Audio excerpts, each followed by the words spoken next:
Hello, Blenders, and welcome to episode number 259 of ReelBlend, a podcast that wants to get nuts. So let's get nuts.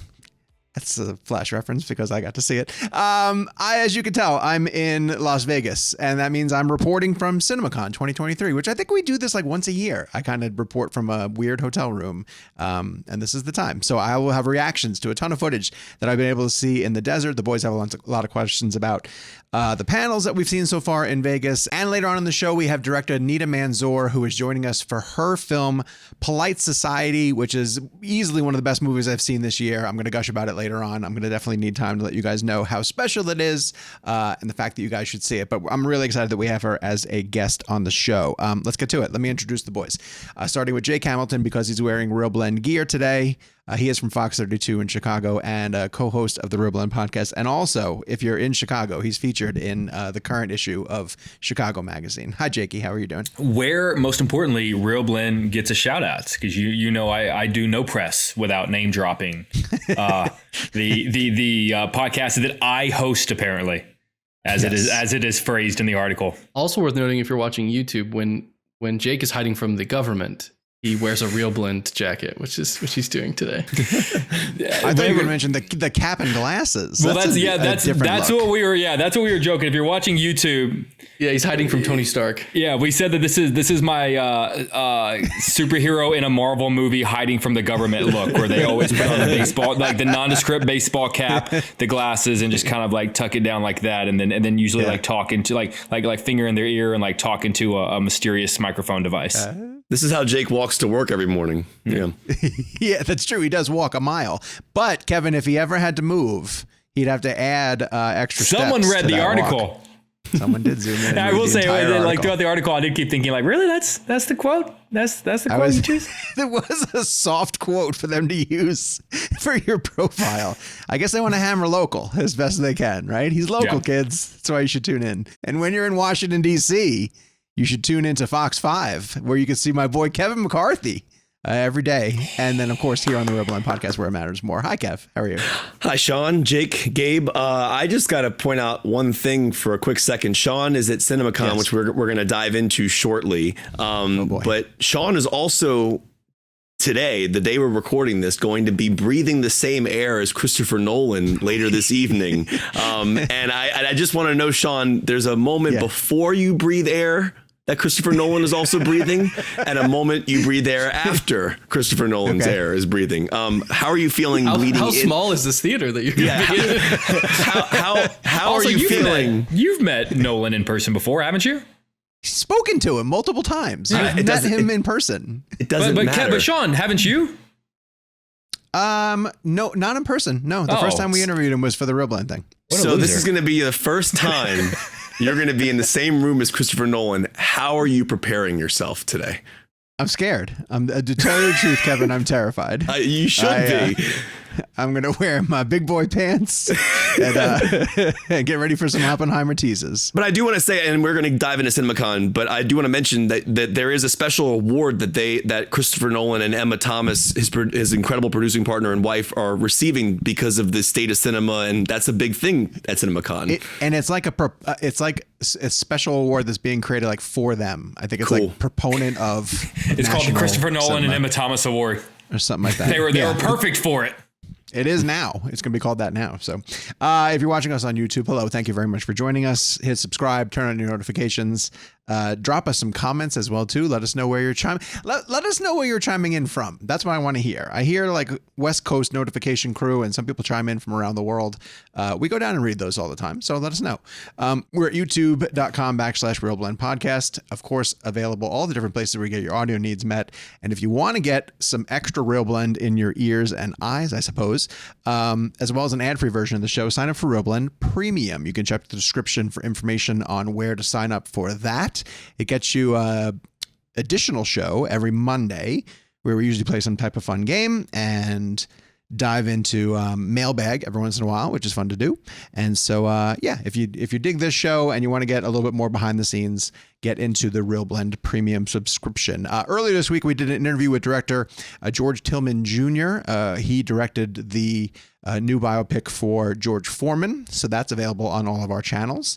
And as mentioned on during the intro, we are going to throw it to Nida Manzoor. So Nida Manzoor did a movie called Polite Society. It played at Sundance and I believe South by Southwest, and I got to see it through the Sundance virtual app, which was it's a terrific way to cover a film fest. Like, I really applaud Sundance for letting in a lot more virtual journalists, because it's an extremely expensive festival to cover. And they have an incredible app that works really, really well in terms of being able to watch the screeners. They're just in select windows. So I saw Polite Society on my television, but I cannot wait to go see it on the big screen. We'll review it a little bit later on to tell you exactly why you kind of need to see it in that big screen format. And we talk about that with Nida as well, too. So without further ado, this is Nida Manzoor talking about her new film, Polite Society. Clear your day, please. I need the whole day to talk to you about this amazing movie. I fought really hard to get you onto our show. We're the ReelBlend podcast. We're a filmmaker-driven podcast, and I was so blown away by your movie that I just needed to make sure that we had you on to tell as many people as possible about it, because it's truly incredible. Congratulations. Thanks, Sean. That's so kind. Thank you so much for saying that. I'm so nervous. It's like coming out in a couple of weeks, and I'm losing my mind. So well, I want to dive into some of those nerves with a very specific sort of question, because I hate Sundance. I don't go to Sundance. It's cold. It's too crowded. It's really expensive to go. But I was kicking myself for not being in the audience for your screening, because I'm sure it blew the roof off of the joint. That seems like the type of place where you just want to experience that kind of movie with that kind of crowd. So tell me about right before and right after that screening. Oh God, right before, I was so nervous and kind of confused. I haven't been to that many film festivals, and especially not ones that are in a cold, snowy place in Utah. So it was sort of surreal, but like you said, it was the midnight screening. So it had a kind of cool, slightly kind of feral vibe in the audience. And it was just great. I feel like it made me excited because it feels like the film really plays in the cinema with an audience, and it just made me excited for it to, come out to the general public. Was that the first large audience that you were able to screen it in front of? Oh no, we did many test screenings in front of UK audiences, US audiences. So I had a sense of how it played. Sundance is it was different. It was more of kind of critics, cinephiles, whereas I'd seen it play in front of teenagers from inner city London and stuff.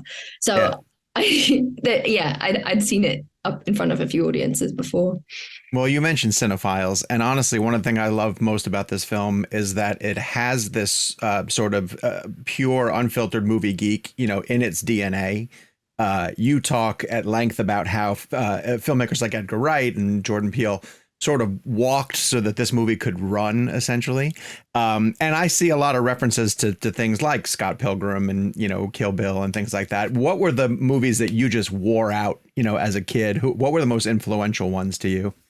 Oh my. Obviously the filmmakers you've named are huge influences, and I felt very lucky to live in a post-Scott Pilgrim world, if I'm honest, because people were there was an understanding of what the film was trying to do with those heightened action sequences. Park Chan-wook is a big influence, and his sort of Vengeance trilogy was one that my DOP and I kind of looked to. He does stylize, but there's a kind of frenetic energy and there's kind of wild sort of, vibration in his movies that we wanted to come through in our film. Gosh, what other references? Bollywood cinema was the cinema I grew up on. There's a kind of over the top melodrama kind of spectacle cinema that Bollywood is, that definitely kind of infuses the film. The film The Matrix opened up Hong Kong Kung Fu to me.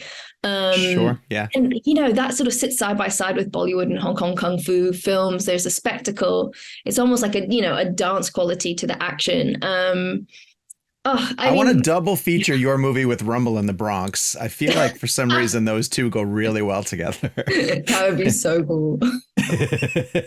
I was just at Star Wars Celebration, and they did the panel for Ahsoka, and Mary Elizabeth Winstead was walking the press line, and I was just in awe of meeting Ramona Flowers. That's all I wanted to talk to her about at length. There's a very important scene that happens fairly early in your film, and it's the school fight. It's where, you know, everyone sort of surrounds your two characters. And I think that scene sets the tone of what the audience is in store for. You give some hints to it prior to, but that's the scene where we finally settle in for like, oh, this is going to be something special and different. Did you treat that sequence that way? Did you feel like you were sort of going into it to almost establish this is what we're in the mood for? Because it almost grounds the hyper reality that's going to be part of the film, but I don't think the film ever veers too far into like cartoonish. It still feels like, oh, I kind of believe this stuff could be happening. I'm so glad it works for you. Yeah, that first school fight was us kind of setting up our stall and being like, this is what the film is, buckle up. So, you know, we sort of, you know, we recut the first 10 minutes, like, you know, hundreds of times, trying to set up the tone and the style. So actually, you know, all the kind of heightened moments as you come to that first fight was also something where we're like, how can we just keep ratcheting it up so that first fight, again, doesn't seem totally out of the blue? Mm-hmm. And that was a kind of mix of using score and, you know, slow-mo and just style kind of points and the rhythm of how we were cutting as well. And yeah, so yeah, but that first fight was where we would go full Rhea Khan wants to be a stunt woman. Let's watch her fight. Let's see this teen angst. This is a very internal teen angst play out, externalized in these action sequences. And that's what we wanted to try and do. And it'd be like fun and wild and heightened. And I was excited to shoot that scene because we found this location, which was like a 360 school library, but it felt like a kind of gladiatorial ring, you know, right. And which was a nightmare to shoot in, by the way, because it was a real location. So the lighting was changing. My DOP and I were losing our minds. It was a terrible mistake, but we were very excited about it. But, you know, yeah, we just that first fight is us setting up our stall. And I'm glad it worked for you. You know, I'm still kind of seeing it play. And it's exciting to see audiences react to, like, you know, violence up front between teenage girls. Yeah, no, it's like I said, it sort of establishes, oh, this is what we're in the store for. I really wanted you to drill down a little bit further on what you just talked about, because you do not shoot that often in like what seems to be a contained set. You're out in the elements, and you're sort of working against your environments in certain aspects of it. Can you talk about the challenge of maybe trying to get these highly choreographed routines to work in situations where it might not be working to your advantage? Yeah, I mean, you know, so much prep goes into it because we know we are kind of not the highest end budget wise, and we had to kind of be adaptable. And I come from a short film background, sort of low budget television, and sort of in my DNA to kind of adapt and move and sort of change and cut sections out of the fight when we were losing time. But, you know, again, prep was everything. I had great stunt team, fight choreographers working with me. My DP and I had we knew each fight, you know, inside out. We knew how we wanted to shoot it. We'd storyboarded everything.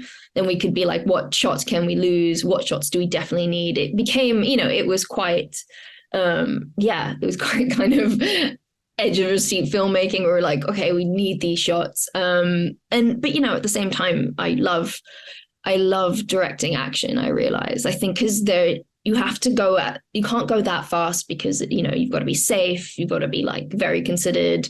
And there's a kind of, there's a sort of focus that comes with directing action. That's really fun. And it's just so cool to see, you know, doing wire work, and there's like a bunch of dudes with the pulleys. I'd never done one. I was like, oh my God, something just so exciting to get to do it. And see the rigs go up. It was really a lot of fun, but also a huge challenge. But yeah. But Nida, you know that action doesn't really matter unless you care about the characters, and it's this, you know, relationship between the sisters that roots the film. You had talked about how you'd worked on this script for 10 years. I'm curious which sister evolved the most on the page as you kept going back to sort of tinker them and figure out, you know, maybe as you grew also, which characters did you understand a little bit better as you were writing?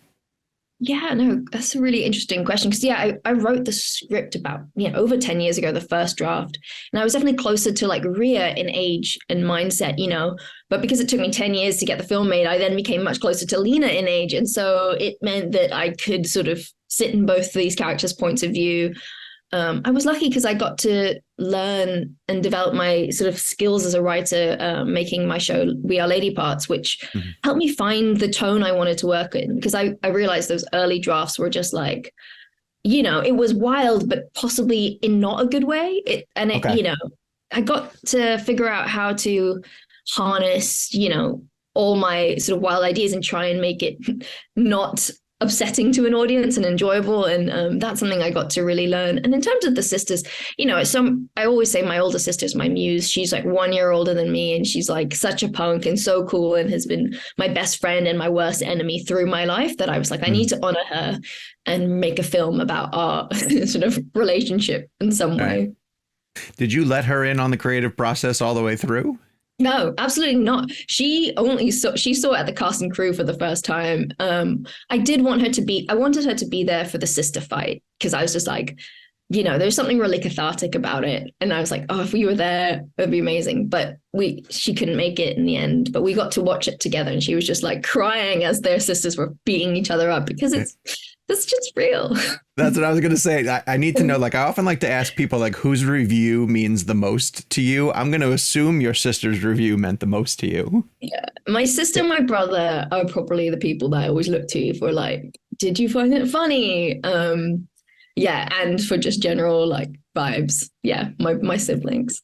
What is, you mentioned crazy elements that were in the earlier drafts. What is one that you just wouldn't let go? What is one that you said, like, this is staying in the script no matter what I have to do to make it fit? What?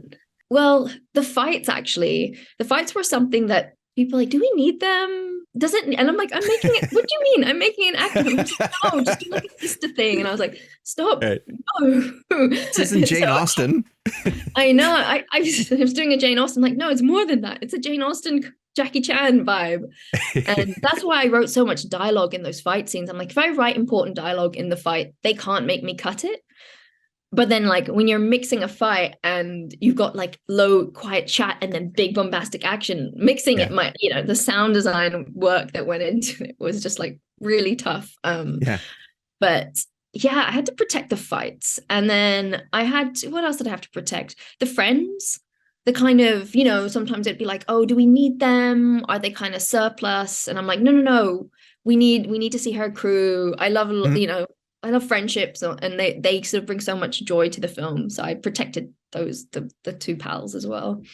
So the wedding scene alone feels like you'd need 3 weeks to a month, to prep, choreograph, shoot. I'm going to assume you didn't have that much time. How much time did you actually have to shoot? Maybe 1 week of all the wedding stuff.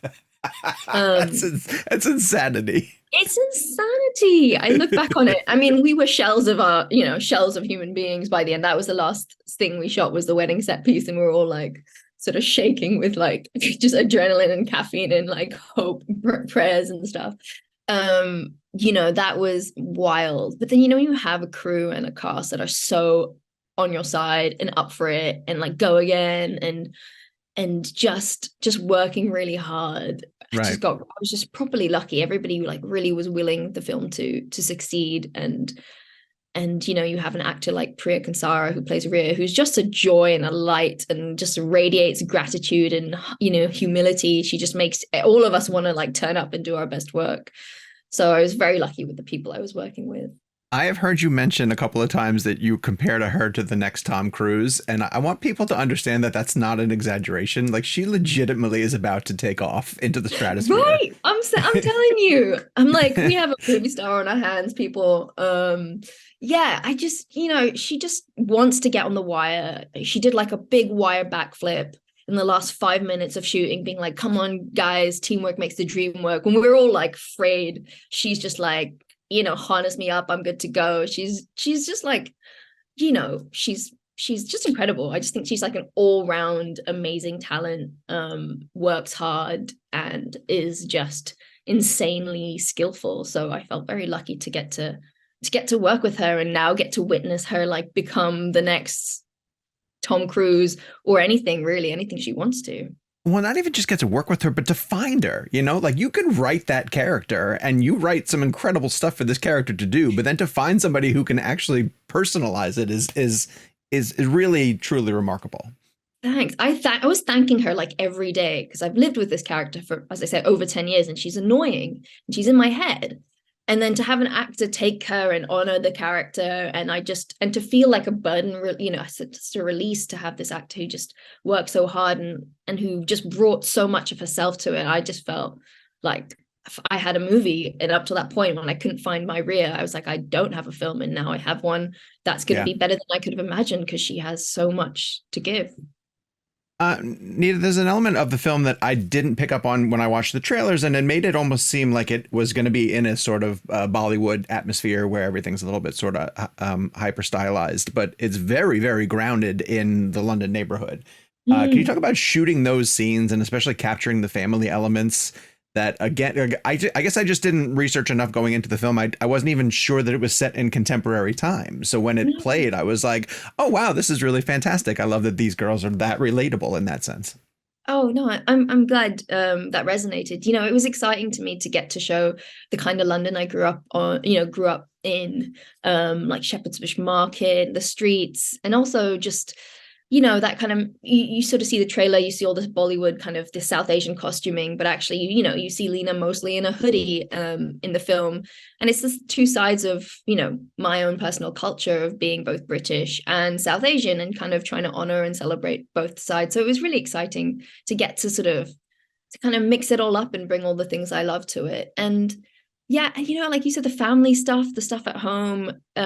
It's you know, one of my favorite scenes is the family around the dinner table, as much as the fight scenes. You know, sure. And like you say, sometimes action movies don't work hard enough in terms of script and character. And you know, no matter how good the action is, it just somehow doesn't hit because you haven't done the character work.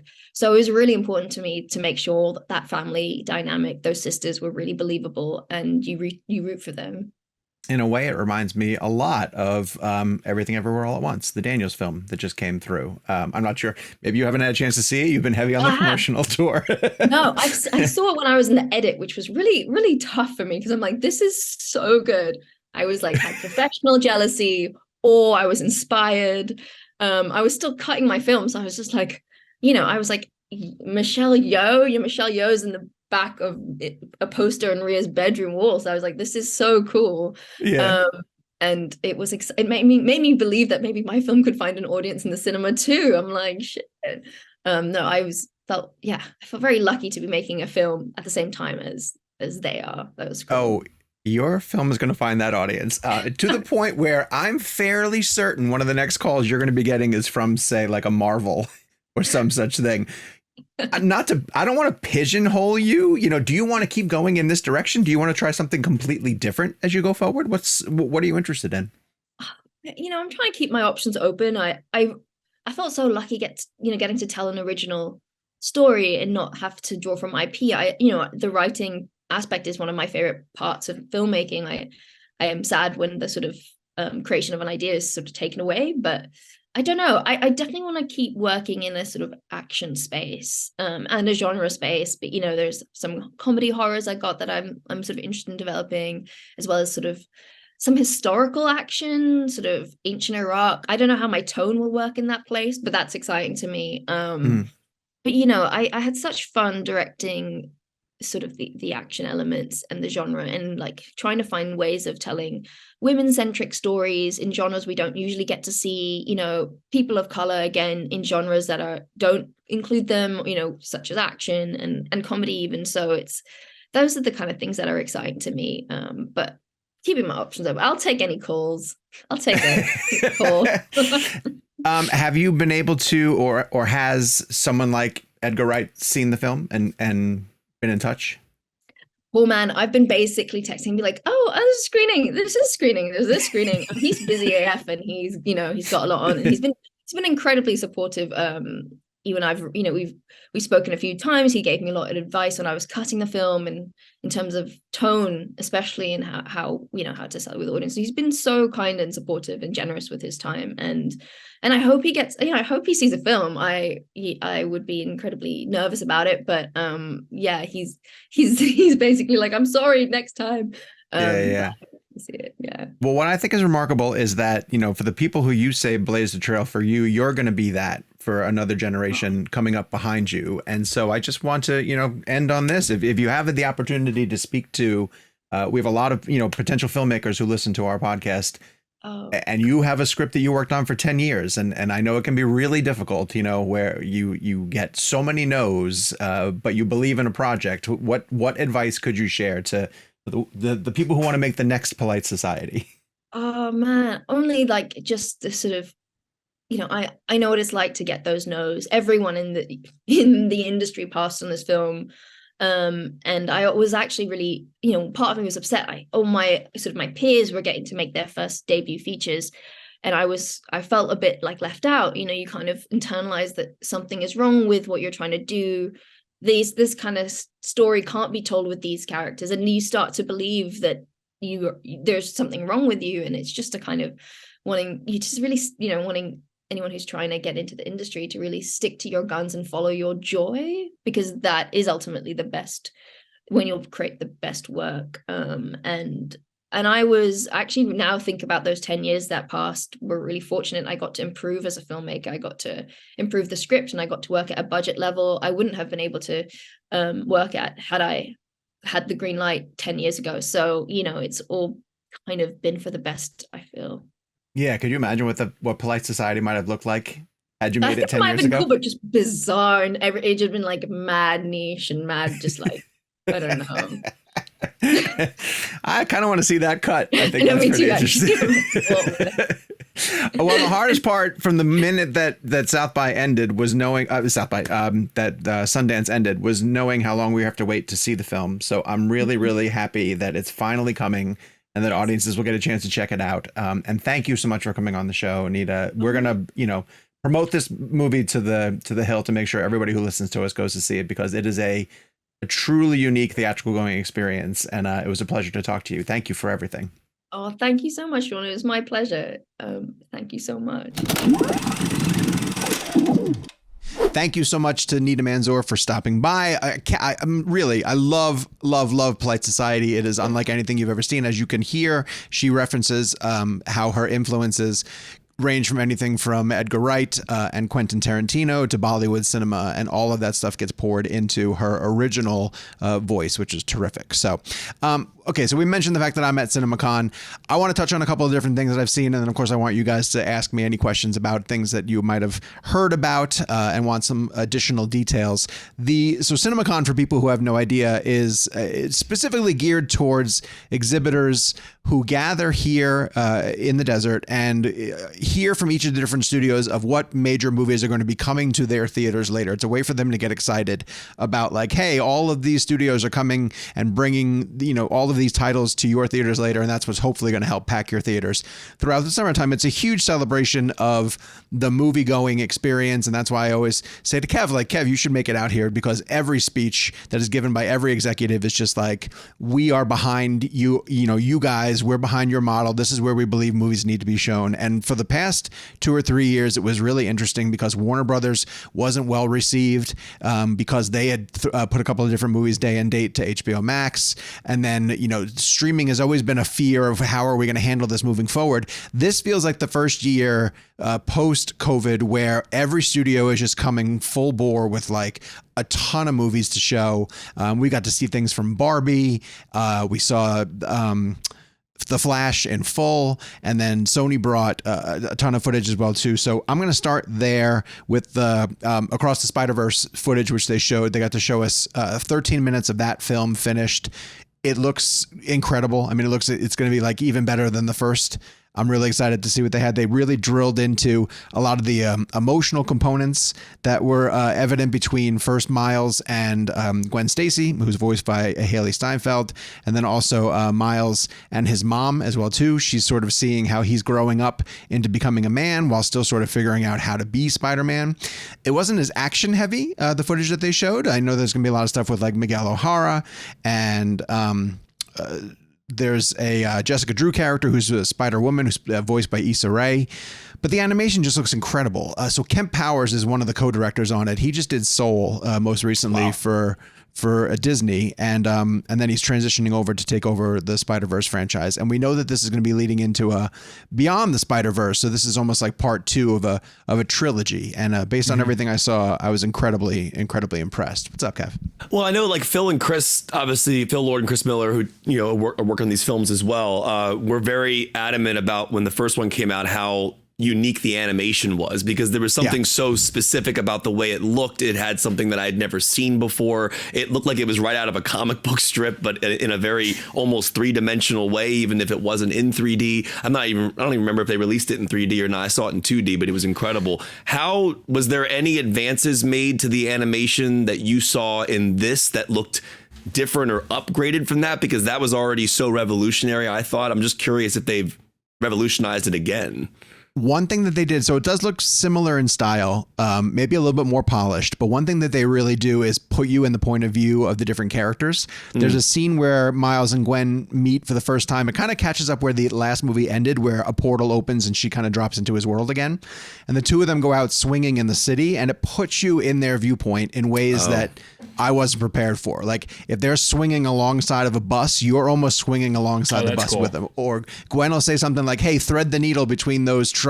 And as they do it, you do it with them. When they're having a conversation and Miles is sitting on top of like one of those concrete gargoyles that stick out off a skyscraper, and Gwen is underneath. When you go underneath, it changes your perspective so that you're seeing the city upside down. Do you mean like a POV, like you're the camera and you're moving with them almost? Yeah, a lot of times, yes. They do that a number of times, and in a really cool way. Yeah, like a very seamless, very, in a way that makes you feel like you're part of the action, which I thought was great. What's up, Jakey? Sean, so I know it's silly to talk about box office predictions this early on, but you are at CinemaCon with theatrical distributors where box office does matter. And I've seen more than one early summer box office predictors predict Spider-Man as the number one film of the summer, talking about like a over $300 million domestic. And I just remember thinking, that seemed, don't get me wrong, I love the first one. First one was a success. I think it crossed over 100 million, but I don't think it went too far over that domestically. I don't know what it did worldwide, but it won the Oscar. I think it was very well received.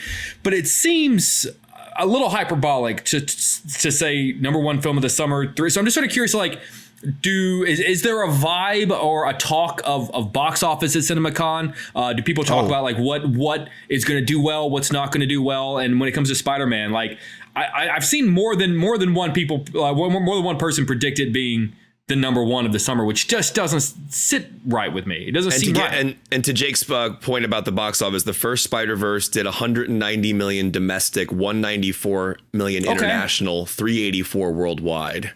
Okay.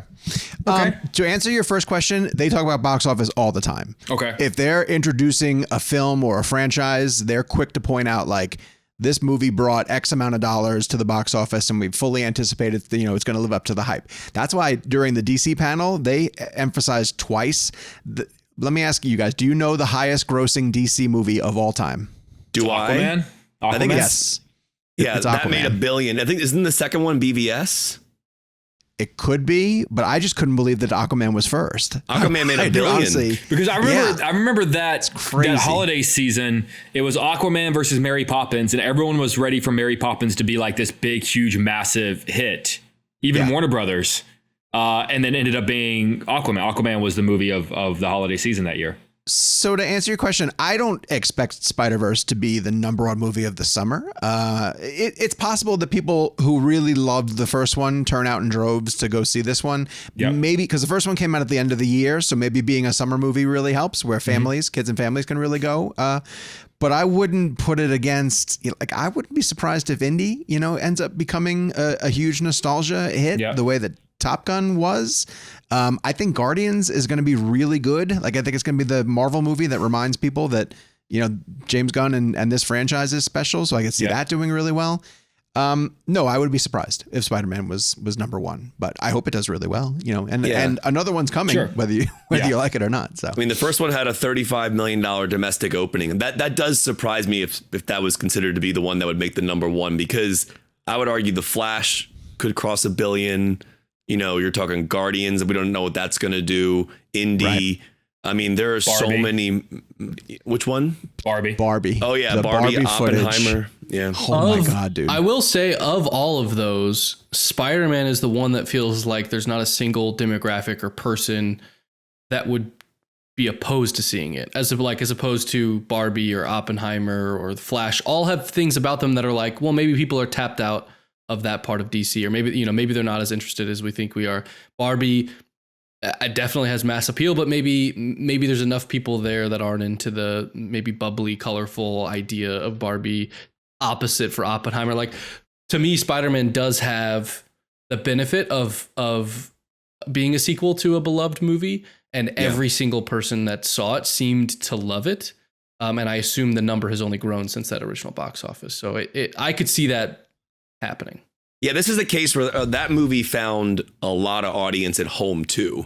Like when I think it went to Netflix at one point. I mean, like it was that movie, even though it made whatever I mentioned, the 400 million or so less million worldwide. It did find and grow more at home too. So I would expect those numbers to be a lot higher in the opening, especially the 35 million domestic. I feel like that's going to probably double. I think so. Yeah. Because it's June 2nd, I want to say, which is a really nice spot for it.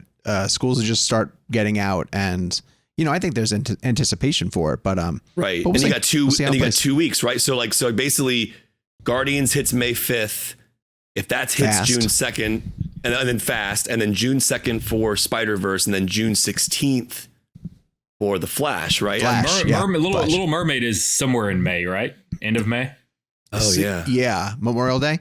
Okay, but like I could put Spider-Verse on the level that Super Mario performed at, though. That's what I'm a little bit saying. Like $1 billion. Well, dude, only now you're talking about one of the highest grossing animated films of all time. That's no, crazy. I understand that, but what I'm saying is, families are so starved for content options. Now they're going to be more. They're definitely going to be more available, but I think. There was something really tangible to Mario coming out and families just needing to bring their kids to something. I feel like you just took a giant leap. You're like, I think it's going to be pretty well. That connection could do in my like head. Avatar numbers. But Mario, right now, as we're recording this, Mario has made $888 million worldwide and likely will cross $1 billion probably by the end of this weekend or next week. Yeah. This weekend it'll cross $1 billion. Well, one thing I will say, though, I found it interesting, like, people were saying, I'm not surprised it did that well. I think I'm shocked. I mean, I would expect, yes, it's nostalgic. It's Mario, 500 million. Okay. 600 million, 700 million, but $1 billion. I mean, with no sign of slowing down. It was the highest third weekend for an animated film ever. Someone had a great tweet. Is it all international or primarily international? Like, what's it doing? I don't know. Domestic? It's crushing domestic. Listen to this. Domestic 439 million. International 449 million. It's basically neck and neck. Yeah. Isn't that insane? What? Oh my God. It's like the Top Gun of animated movies. Yeah, I read a tweet. I read a tweet the other day that blew my mind, and I think it's going to be accurate. If this I don't know who said it, so apologies for not giving credit, but if Mario continues the way it is, and then Guardians opens next week, I believe that would give Chris Pratt the number one film for like 6 weeks, right? Or because whatever the Mario release date was through Guardians, then so Mario probably ends up number one again this weekend. Then you have Guardians next week, which will definitely be number one, and then continue probably number one at least for 2 weeks or 1 week or whatever it's going to be. Chris Pratt will be the number one film that many weeks in a row. That's the worst. Chris is laughing all the way to the bank. He's not the worst, Chris. I like Chris Pratt. I think you guys were kind of alluding to that it's going to crush this weekend. This is the first weekend it's open in Japan. Also, dear Lord! It's gonna make it's going to cross $1 billion this weekend, and then so Chris Pratt is gonna be sitting on Mario and Guardians. That is, he's the back end. Some sort of back end on him. He's not just in these movies. He's the star of these movies. He's like literally the leading character of both of these films. I heard they're going to bring Dominion back to put it in theaters right after this because. Think about this for 1 second. Didn't the last Jurassic World Dominion cross $1 billion? Yes, it did. Yes, it did. Is Chris Pratt the most box office bankable star right now? But I don't think people are going to see it because of him. These are all franchises. No one. But I would argue a majority of people going to see Mario did not care who voiced Mario. They were worried about it. I think. I would argue this. Worried about it. Mario, you're right. Jurassic, you're right.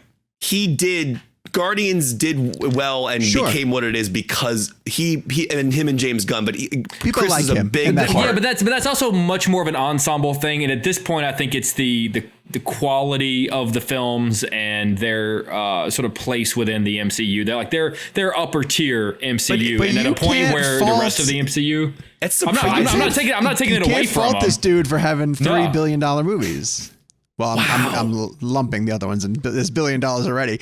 He's made $1 trillion at the box office. What are you talking about? Come on. I mean, wait, right, we're also forgetting, wasn't he in the Lego movies too? I mean, the dude has literally some of the biggest movies. It must have been like around that time, which I know it was a much wider span of time, but like around the time that Ford had Star Wars, Indy, and the Jack Ryan movies. Yeah, that had to be, which I think that was a much wider. That had to be like a 10-year span because he didn't do Jack Ryan until the early 90s. But I mean. Pratt, you heard it here. Chris Pratt's the new Harrison Ford, says Jake Hamilton. No, Jake Hamilton does not. Put him in the Indy hat. No, that almost Jake happened. Hamilton does not say that. Didn't that almost happen? Yeah, Didn't that come close to happening? I think there were rumors for a long time, but I thought I saw an interview with Pratt where he was like, I don't think it ever really got close to. Speaking of Indy. Hey, that's a great transition, Kev. Nice job. I've got getting questions. us back on track. All right, so Disney had their panel right before we were recording this, and I'm going to call it disappointing. It was a disappointing panel. Primarily because the movies that they were teasing, they brought footage that kind of existed. They brought a Guardian scene that has kind of been floating around out there, of all of them in their colorful suits, and Star-Lord trying to talk to Gamora, and he's pressing the wrong button. I mean, I know I've seen it. Maybe it was released on YouTube or something. They teased the Marvels, and then they showed the existing trailer. Then they were just like, here it is for the first time on the big screen. And I was like, all right, but we've already seen this.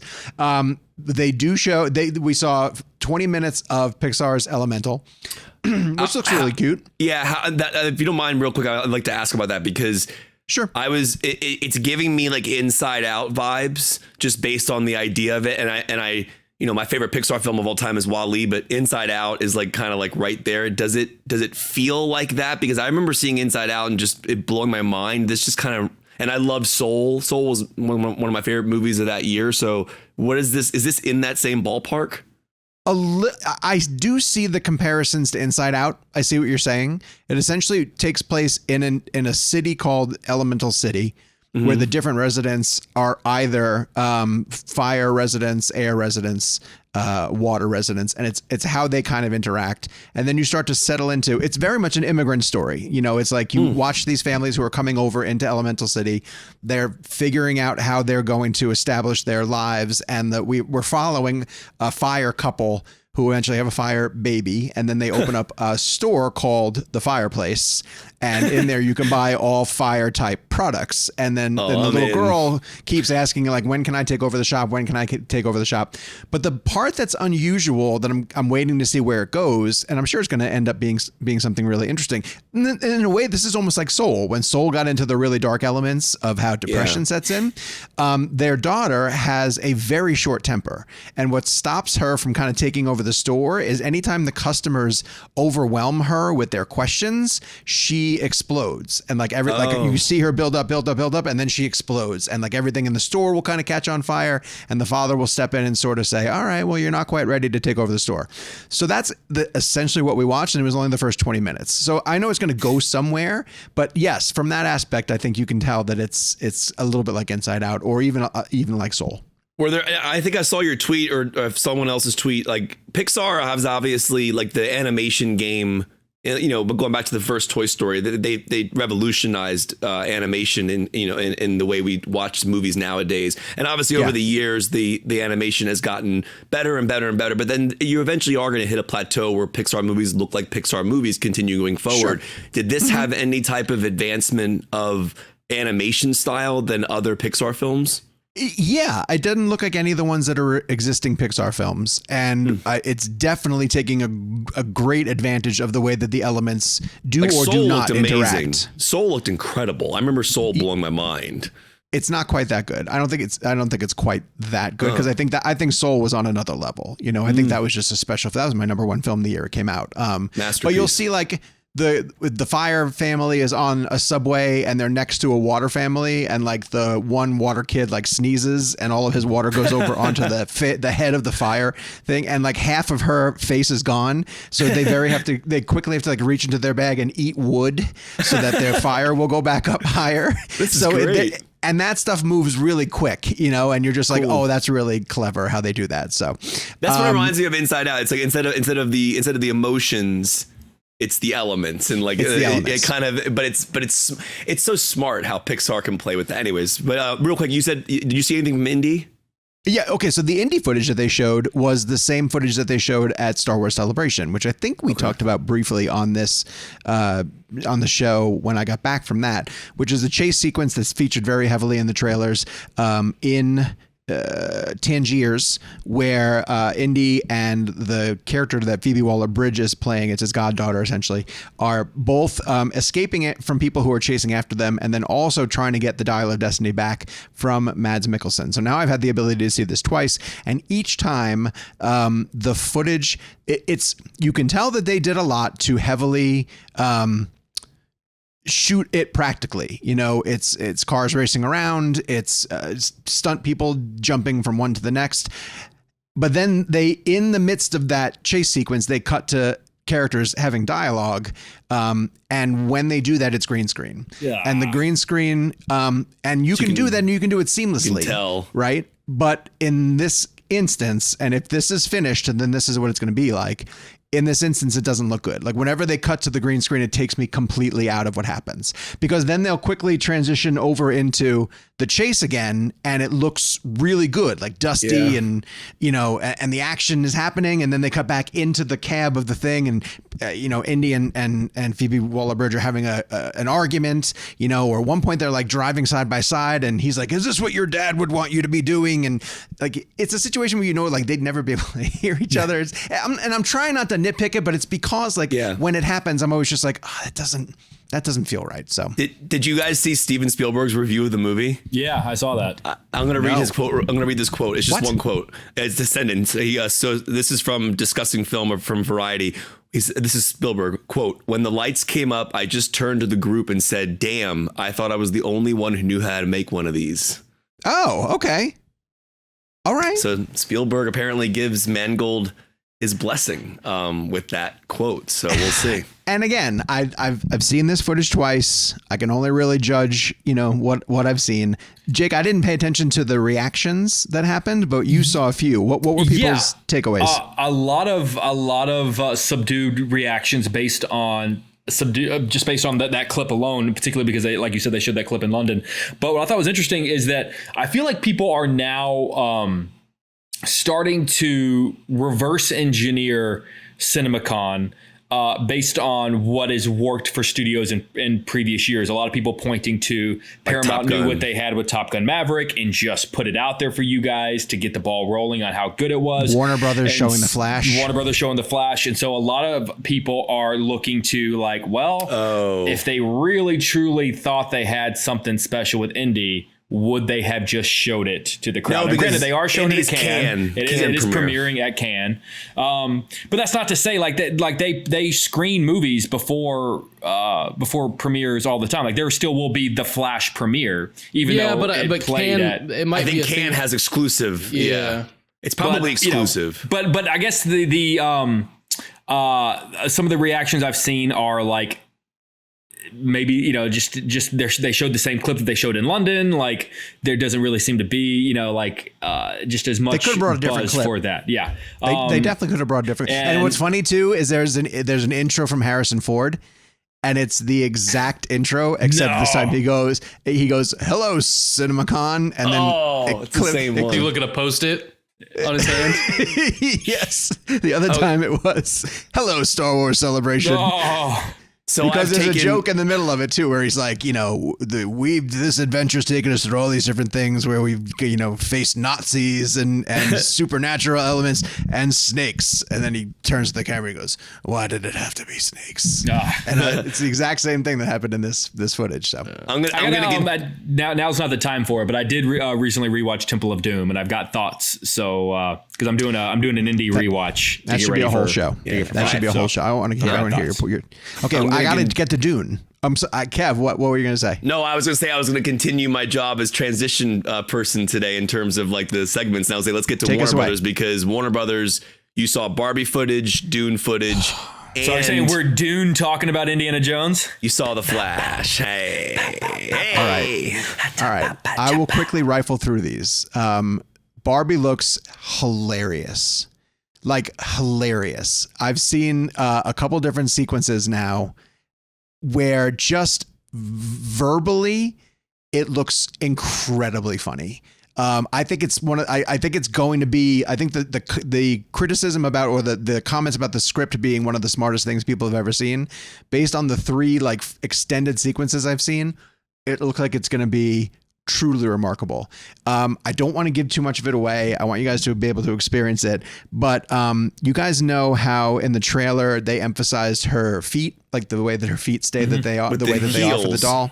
Yeah. So in this one, the reason why she's starting to realize that things are going wrong is that all the stuff that happens in her Barbie life are starting to change. When she wakes up in the morning, she takes a drink of coffee from a Barbie cup, but like nothing comes out of it, sort of deal. She hops into the shower. And the stuff that comes down, it's a little Free Guy. It's a little Lego movie. Like it's a little bit, because there is a blend of the real world. And when she starts to realize that things are going wrong, her feet go flat. And there's like a 5-minute sequence where the other Barbies are looking at her flat feet. And I think Tarantino might have helped to write it, because it's just focused on Margot Robbie's feet for 5 minutes. So they send her to go meet Weird Barbie to go figure out what's wrong with her. And it's Kate McKinnon who's playing Weird Barbie. And she gives her like a red pill, blue pill type choice where she's like, you can put the heels back on and forget that any of this ever happened. Or you can put these on. And she holds up Birkenstocks and she goes, you can start to learn what the real world is all about. And she goes, I'll take the heels. And McKinnon's like, all right, let me start over, because you're supposed to choose this on yourself. You could do the heels. And she's like, yes, the heels. I want to do the heels. I want to forget this ever happened.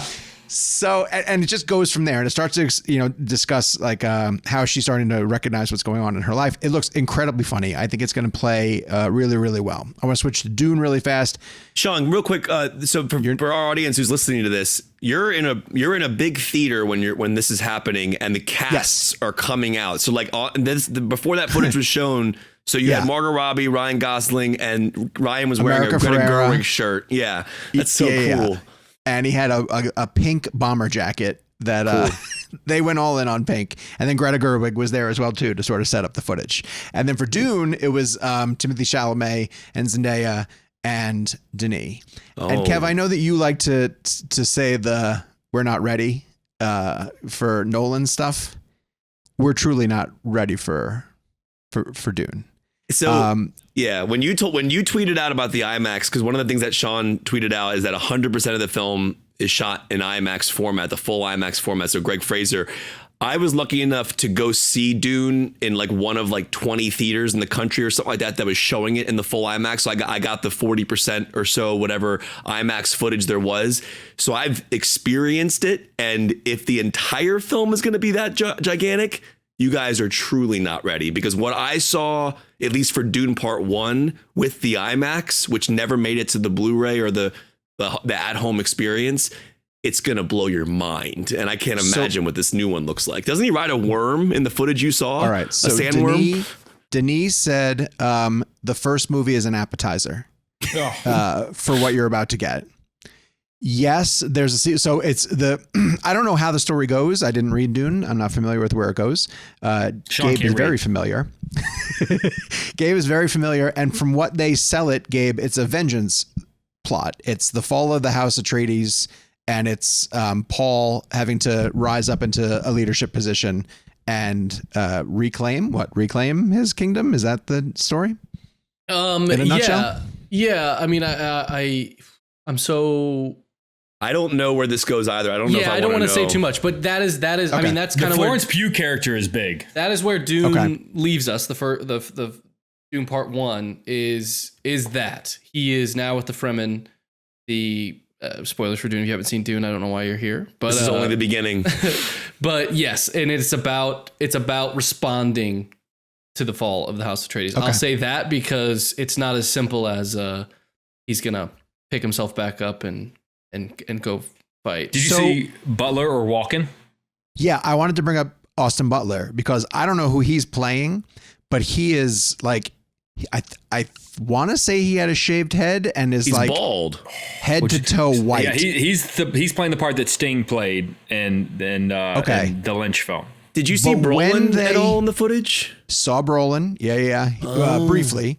Saw Javier Bardem, who is training Paul in the desert. There's a lot more with Zendaya, obviously, now that they've been united at the end of the movie. And yes, and then the sandworm. There's the element where he's going to ride the sandworm. It looked so incredible. Like right before he goes down to, like, they're on top of a cliff and Bardem says to him, like, look, we already know that you're brave. You know, you don't have to prove anything to us. You know, this is just a test kind of thing. And he slides down this hill and he's got these two hooks and Denis shows you the sandworm coming from a distance. It's like rippling under the ground and they keep cutting back to everyone's reaction faces, like what's going to happen kind of thing. And then you just see like Chalamet comes rising up from the bottom of the screen and he's like racing forward and his hooks are into the sandworm and he's riding it. Oh, how did it look like CGI wise? Incredible. It looked like he was riding a damn sandworm is what it looked like. Because they probably had him on a gimbal of some sort. Like I bet you Denis did it as practically as possible. Because I remember, Dude, yeah. Oh man, I can't. Did you hear anything from Zimmer's new music? I couldn't tell. I honestly could. It felt similar. You know, I don't know if it was the same sort of bits from the first one, but it looked unbelievable. Shameless plug. If you haven't heard our interview with Denis Villeneuve for Dune Part 1, go back and listen to it because he explained. Yeah, and Zimmer too. But what's interesting about our Denis interview now is that the whole film is shot in IMAX. Go listen to the way he explains why narratively he jumps to IMAX in Part 1. And now just take that and then apply it to Part 2 because it's going to... Didn't he give us like a 10-minute answer about IMAX? It was insane.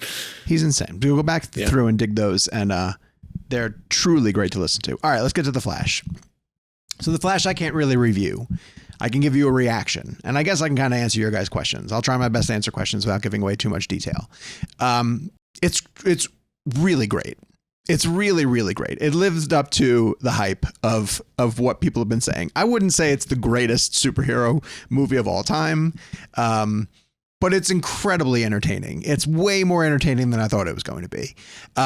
It's a Back to the Future type story told with the Flash, and it has a bunch of really funny references to both DC, the recent DCEU, but all of DC's history. Like it's wholly focused on the legacy of DC. So it's not just like Keaton showing up, you know, they didn't pull Keaton in because they just needed like to one up the next thing. There's a reason that he's in the movie sort of thing. It's funny. It is one of the funniest superheroes I've seen since it's like Deadpool level funny. Wow. There's humor baked into the action, and I can't really explain what that means, but like we were sitting there and you could feel the collective audience as they were going through action set pieces because they do an amazing job of showing the Flash's power and how things, you know, stop around him essentially as he's moving. Okay, I got a good way of putting it. Do you remember the very first time that you saw Quicksilver in the X-Men franchises? And they had that scene where he's racing around the lab and moving things around? Amazing. They have action set pieces that are like that, but they go on for like 15 minutes. Wow. And the stuff that's happening in them, you literally heard the audience like, you're not going to do that. And then they do it and you're just like, oh my God, I can't believe what's happening. I can't praise enough how good Ezra Miller is. And I understand it's going to be weird. It's going to be, awkward to sort of talk about. So for now, I want to focus on their performance. Because as you guys know, in the trailer, they play two different versions of Barry. And the portrayals of the different Barrys are so incredibly different, and they have to interact off of each other constantly. And it's the comedic timing of the two Barrys playing off of each other that at some point in the middle of the movie, I kind of stopped and thought, like, this is pretty remarkable the way that they are doing this, because they had to give one performance and then it had to work well off of the other and bounce that way. So half of it's Ezra and half of it's Andy Muschietti, and the way that they sort of choreographed it. But it's really great. It lulls once or twice. I could probably see a couple of places where you could maybe tighten it up if you wanted to. But I was really impressed. I was super impressed. You saw an unfinished cut. What does that mean? They say that there are one or two elements when they're in the Speed Force that either are going to look a little cartoonish or maybe they're still finishing it. Like there are elements when he's running and it looks a little like CGI-ish, and I'm like, oh, maybe they're going to finish that up. Also, the way that it ends, I can just say it ends in a way that you were kind of like, oh, I think there's going to be a little bit more. We also didn't see any end credit scenes, so if there are end credit scenes, they might be included as well too. How long was the cut? I didn't pay attention, to be honest with you. I want to say it was like 220. Okay. Yeah. So it's a little over 2 hours. Never feels it's plenty of story, and it gets to a lot of stuff. Also, and, shout out, by the way, loved it. If you've seen the trailers online, he shot the movie in 190, which is really cool because that's why you're seeing, when all the footage you're seeing online, you see tiny slivers of a black bar on the bottom and the top of the screen. The majority of the shot is full. That's because he shot it with the 190. So I mean, just the footage I've seen, that one shot of Batman just like kneeling down with all the explosions happening around him, like they it seems like Andy, and you've seen the movie, so I can ask you this. Did it seem like they used the frame really well? Because it seems like from the trailers, the tallness of the frame, the way that the 190 is being utilized, is that there's just a lot happening in the frame at one time. Are you able to is it immersive in that way? The problem with the Coliseum is that, and this is why there's no way Nolan would show Oppenheimer here. It's just a normal screen. The sound system is great. It's Dolby, but it's just a normal screen. They need to do like an IMAX screen for CinemaCon or something. Yeah, no, I know. I mean, I think they want to push it to Los Angeles, to be honest with you. I think they want to get it out of Vegas and move it to LA, where they would have more control over something like that. But I mean, we're essentially in like the Coliseum is where you would go see like Jerry Seinfeld or Chris Rock perform. So it's like a big stage that also has a screen, but like it's not optimal for seeing. Why is it in Vegas? I don't know. I'm not sure of the history of it. It used to be a show called Show West, and then they turned it into CinemaCon over the time. Yeah. All right. So for more coverage on other things that are happening in Vegas for CinemaCon, go to CinemaBlend's YouTube channel. I've been recording videos there either solo or with Hannah Solik. We're going to be doing something for Universal with Oppenheimer. We're going to have a Paramount panel as well too, and then we're going to see Joyride from Lionsgate. So we're going to have coverage for all of that. So make sure you go there for all your video coverage needs for CinemaCon as well. Let's throw it to a quick break, and we'll be back on the other side.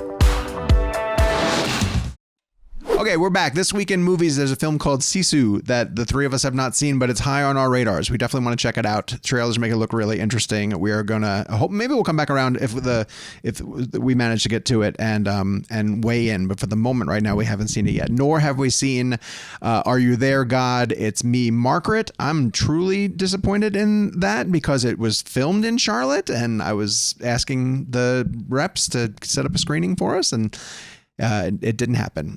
But Jakey got a chance to see Big George Foreman, the miraculous story of the once and future heavyweight champion of the world. And yes, that is the entire title. I will remind you guys that we had George Tillman Jr. on the show. That is available on our channels.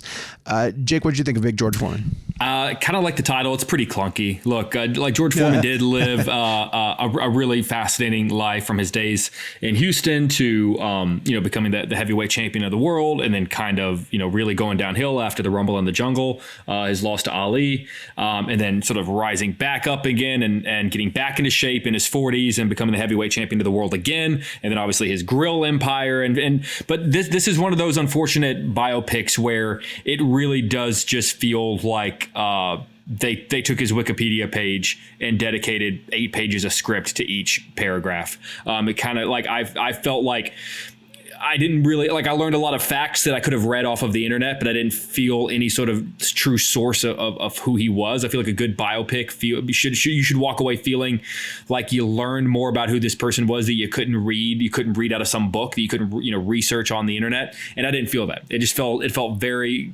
a paint by numbers coloring book kind of biopic that oftentimes these days are made fun of. So really nothing that breaks the mold there, particularly whenever on the opposite end of the spectrum, you've got something like Michael Mann's Ali, which I just thought was a phenomenal biopic and a way to really, dissect that life, which I thought was just much more well done. Okay. We talked earlier about Polite Society, where we had Nida Manzoor join us. I want to put this one on your guys' radar. You might have heard something about it because it played at Sundance. It is a truly remarkable film. It's going to be one of those calling card films, almost like a Reservoir Dogs, where if she continues to make movies like this, we will go back to this one and be like, oh, this is where she started. This is really, really great. It's the story of 2 sisters who are living in London at the time, contemporary London. They're from a traditional Indian family. And one of them, the older sister, wants to become an artist, and the younger sister wants to become a stunt performer.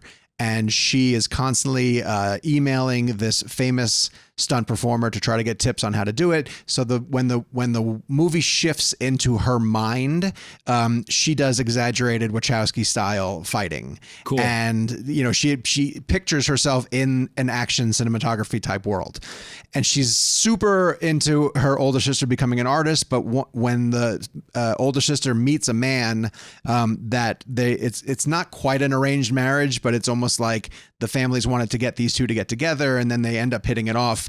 The older sister gives up her aspirations to become an artist and just is content to become a married housewife. And the younger sister sees it as she has to fight to protect her sister from giving up her dream of being an artist. And how is she gonna, prevent this wedding from happening? And it starts to, as they start to peel back the curtain on the family and how the family's got the two to meet, you start to understand that maybe there is something bad going on with this guy's family, and maybe the younger sister isn't imagining a lot of the stuff that's happening, because everyone kind of dismisses like, oh no, you're wrong, there's no way that you should be this suspicious. You're suspicious of everybody. You always want something to be a conspiracy. You always want something to be like something out of the movies kind of thing. And as she starts to do some exploring, it opens up into a way that I never thought the story was going to go. And the fight choreography that's done throughout it is remarkable. The closest thing I can kind of compare it to is when you first saw Scott Pilgrim and you were like, oh, this is, yeah. And you're like, this is so unique and so different, but it's its own universe. And the 2 sisters are outstanding. Like, the casting is terrific. And I just think Nida Manzoor is going to be something really, really special. So I don't quite know how wide this is going, but please check, around. And if you see Polite Society playing at a theater near you, go out of your way to see it. And I just want to mention real fast, I did go out and see Beau Is Afraid. And I know a lot of people in our audience are probably interested in that. I loved it. Sean, not so much, but I do believe that at some point in the future, we should try and break that movie down. Maybe when it comes to on demand, because I just want to say, if you do have a chance to see it, the IMAX format is really fantastic. It's my favorite Ari Aster movie, but it is a 3-hour panic attack essentially. And, but in a cathartic, strange, very insane, but over the top way. Sean and I have very differing opinions on it. We both love the first half of the movie. But I recommend it. I definitely recommend seeing it. I think you should go see it. Because it's unlike anything that exists. And Joaquin Phoenix is outstanding. Parker Posey is great. It's a great cast, and it's a really, really interesting film.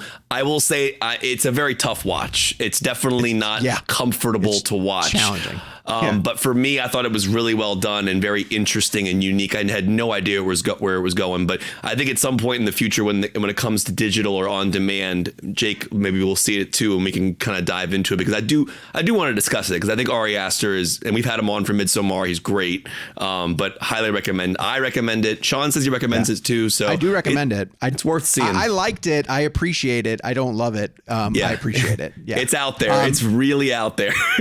Let's stay with Kev, because we're going to play our blend game, and this week it happens to be hashtag Summer Movie 2023 blend, which is a mouthful. And I gave Kevin the limitations that he couldn't pick Oppenheimer, and I couldn't pick Spider-Man Across the Spider-Verse because both of those choices just seemed too easy. And so, Kev, where'd you go not being able to pick Oppenheimer? Yeah, it's funny. Like the idea of not even. It's funny. Like when Gabe tweeted out today, the hashtag for the blend game, he chose an Oppenheimer GIF. I mean, that is clearly my number one. It was that or Barbie. I couldn't tell if I wanted to troll or not, but. But the Oppenheimer one was great because I think the tagline, like about the world changing, it was perfect. Yeah. I mean, I guess if I have to choose something else, just because it is. After the 2001 homage trailer, I mean, I was already invested because I love Lady Bird and I love Little Women, and I think Greta Gerwig's an outstanding filmmaker. I'm also a huge fan of Noah Baumbach. And so like The Squid and the Whale, he came out at a time where I loved Wes Anderson. And correct me if I'm wrong, is this the first time Greta and Noah have written a script together? Did Noah write? They've done other things too before. Yeah, Miss America, Mistress America, or something. Okay. They've done a couple of smaller pictures together. Ones that he's directed, not her. And apparently he wanted to direct Barbie. Like once they finished the script, he was like, "I'm going to take this one," and she was like, "No, you're not. I'm actually taking this one." I saw that quote. So, but in terms of, there's a lot of things in this particular film that I'm interested in. They both the color palette. Frances Ha as well. Sorry, that was the other one. Oh really? Yeah. But the color palette of the world and the sets just look outstanding. The cast is incredible. My only big worry is, and I've said this on the show before, is when all these famous people keep showing up and as characters, am I going to be taken out of it? Am I going to think, oh, there's that person? But that being said, I'm so fascinated to see what they're going to do with it based on the hype around the script being amazing, but also just Noah and Greta writing it together. I think it's a really cool concept. I love that she directed it. The 2001 trailer was really kind of the moment where I was like, okay, this is awesome. And I've said this before on the show. I really, and this sounds insane, I don't see a lot of huge difference in terms of cinema between Barbie and Oppenheimer. And what I mean by that is clearly they're different genres, different stories, different filmmakers and everything. But they both, in my opinion, bleed cinema. There is cinema coming off of each of these movies. And I'm not trying to say that in a pretentious way, but these are films that are made by people who love movies and love filmmaking and love the process of filmmaking and just doing movies that are immersive in a way that make you part of the experience. And I think Greta has proven that with her direction so far. Nolan has obviously proven that already as well with his films. And I think that's going to be a good day, July 21st, 2023. It's a day that two phenomenal filmmakers are releasing two films that I'm extremely excited to see. But Barbie has to be up there because I'm just so intrigued. I have absolutely no clue where it's going to go. I know thematically maybe what it's going to deal with. But I'm all in. Greta is one of the best working today, and I love her work. So I'm very excited. Yeah, good pick, Jakey. Where are you going? I'm going Mission Impossible: Dead Reckoning Part 1. Okay. I mean, it's a these mouthful. days. I mean, it's it is what it is. The Tom Cruise theatrical experience is one that just seems to keep getting better. I would argue that Mission is the most dependable, high quality series in movies today, where you're not only guaranteed an incredible theatrical experience, it's quite possible that you're guaranteed the best of the series. If it's a series that somehow just keeps getting better and better and better and better. I'm ready for the surprises of just watching my jaw drop. I think there are a lot of surprises in store for this one in particular, story wise. I think that there's going to be a lot of throwbacks to the entire series, which I'm really excited for. So I'm going to do my rewatch of watch the entire series to get ready for it. And as a fan of Empire Strikes Back and Avengers Infinity War, I love a good dark cliffhanger. And I just have the feeling with this being the end of the story and part 1 of 2, it's for the first time in the series, I don't think it's going to be a nice, neat little, ending. I think it's going to end in a really interesting, dark way and have us. It could quite literally be a cliffhanger and hold us over for a year. And I'm really curious to see what the hell happens to Rebecca Ferguson that requires her to wear an eye patch? Does her eye? I'm gonna guess she loses an eye, Jake. Well, I guess we'll have to wait to see it. Do you think the eye had a fallout. Oh God. Jesus Christ. All right, I'm going. Well, let me also, while Jake is saying Dead Reckoning, because there are certain directors that we parrot and mention a lot. We don't say McQuarrie enough. Sure. Chris McQuarrie is an incredible filmmaker, operating on a level that few do. Sure. The Way of the Gun, by the way. Easy. Just want to mention that one because it's awesome. Makes it look easy. He's an incredibly gifted filmmaker. I'm going Guardians 3, which sucks because my anticipated summer is going to be over in a couple. Yeah, I'm seeing it tomorrow as well too. For this reason, I need Marvel to be great again, right? Like I think Marvel's going through a patch where, for all the love that I have of No Way Home, I think it's truly an incredible film. It has issues, it's not top tier Marvel the way that like Infinity War and Endgame were really the end of an era, and Marvel's been chasing it ever since. I love the story that James Gunn gets to come back and finish it. Like, I think that's truly special. And I don't think he's taking that for granted. I think he's going to end with an emotional story that really lands this franchise. I went back and revisited the first two and was reminded that they are a lot better than I probably give them credit for. And a lot of it goes to not just the way that the cast performs, but James's writing. And I think this one's going to be emotional. I think there's going to be an emotional payoff to this that I'm really, really anticipating. So, yeah, I'm going to say Guardians 3. But then, there's so much other really good stuff coming this summer. So I had to go with the first movie out of the gate, I guess. Audience picks. Alex Arnold said Indy and then shared an awesome photo of their Indiana Jones collection, Alex. So congratulations to you. I want to hear what you think of the movie. Carrie Case says Tom Cruise. Not a movie, but I guess you can just say Tom Cruise and that works. Ariel Pace said Theater Camp, another Sundance movie that's getting a lot of good buzz. Carolina Masura said Asteroid City from Wes Anderson. Yeah, thanks, baby. Says it's a tie between Barbie and Oppenheimer, and there was a lot of love for The Flash, as well as a lot of love for Barbie and Oppenheimer. So that's absolutely our audience weighing in, because that's seriously our vibe. We are the vibe. We're the show that fits right between Barbie and Oppenheimer, depending on what your tastes are. For next week, all right, you're going to have to explain this one to us, Gabriel. Yeah. For next week, reach out on Twitter using hashtag Guardians of the Galaxy Blend. So what are we picking? One of the three? I shortened it down to GOTG Blend is what I'm going to be looking for, just to make that easier on everyone's thumbs when they're typing out their tweets. With Guardians of the Galaxy kind of coming to an end as a franchise, to a certain sense, we haven't seen it yet. I'm not saying that they're all definitively dead, but with James Gunn stepping away, and with I think a lot of the actors saying like, I think I'm kind of done doing that.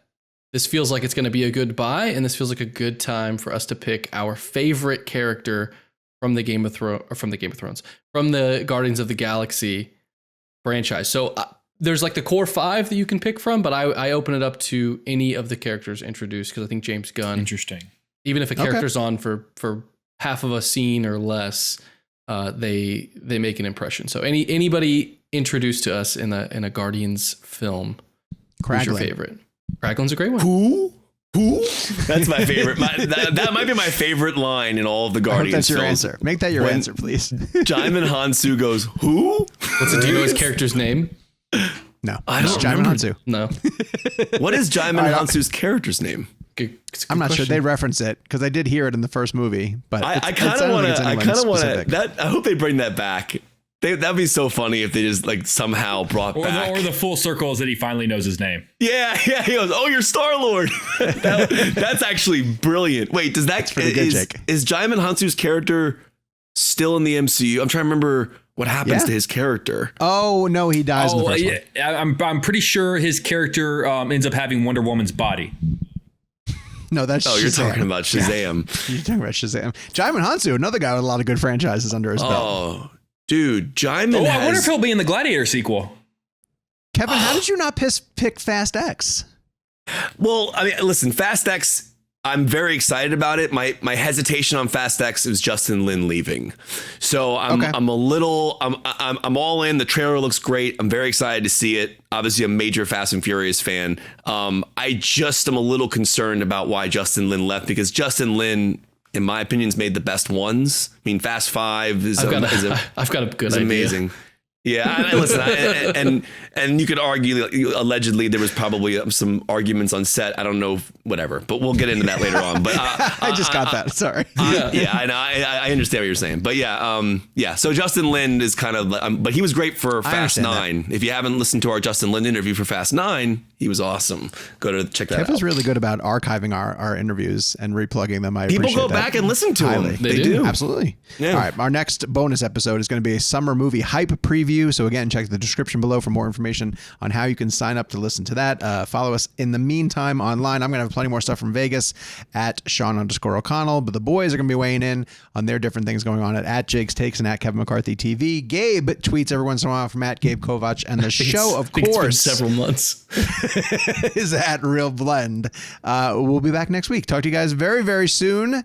And until then, Oppenheimer. Tom Cruise, please come on the show. Barbie.